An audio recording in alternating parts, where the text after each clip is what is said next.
BetterUp's bank, Silicon Valley Bank, just collapsed. There was a run on Silicon Valley Bank. 93% of all of their $16 billion in deposits are uninsured. The bank was shut down and has officially gone into receivership. The feds will have some limited form of reopening on Monday. This is massive news. This means the federal government, via the FDIC, will be in control and will be privy to all kinds of details of dirty deals done in Silicon Valley. This is terrible news for tech companies in the US.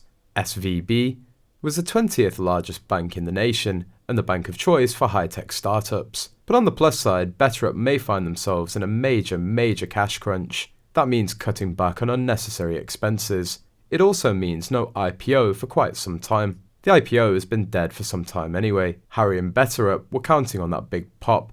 High-tech startups like BetterUp will lose their appetite for retaining marginal celebrities as C-suite execs, especially those whose own mental health is so fractured and under tremendous public scrutiny. BetterUp is Harry's only full-time job. Harry was hired as Chief Impact Officer of the San Francisco-based startup company in March 2021, where he is believed to be paid a six-figure salary. If he has a green card, losing his C-suite could affect that status. More importantly, Harry's days of living in the San Francisco condo, doing the alleged hard drug parties with BetterUp execs, may be coming to an end, as BetterUp execs will need to start acting like grown-ups so that they can keep the lights on. And it's been rumoured that the staff at BetterUp can't stand Harry anyway. We know the only reason the firm hired Harry is because of his royal blood and title.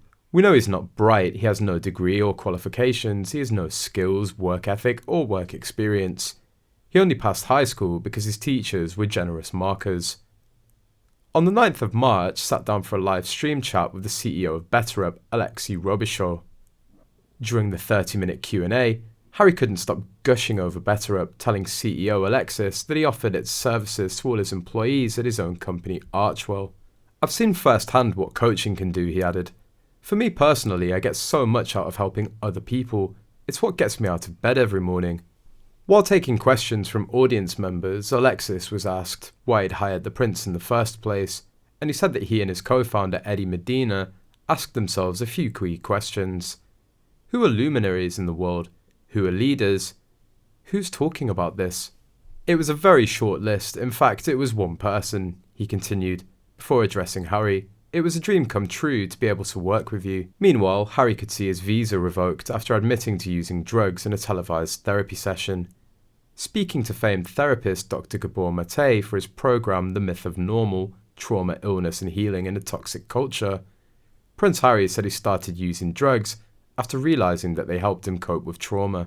Piers Morgan pointed out that US officials take a dim view of drug use by non-US citizens, as he noted the Duke of Sussex's US stay could now be at risk. The presenter said, "Harry's barely finished the global family trashing tour in support of his treacherous family trashing memoir. Inevitably, he's decided the world hasn't heard quite enough from him just yet." So Harry's latest wheeze is a live therapy session with Dr Gabor Mate, a famed trauma expert, in which he reminded us again that he, Harry, is the world's biggest victim.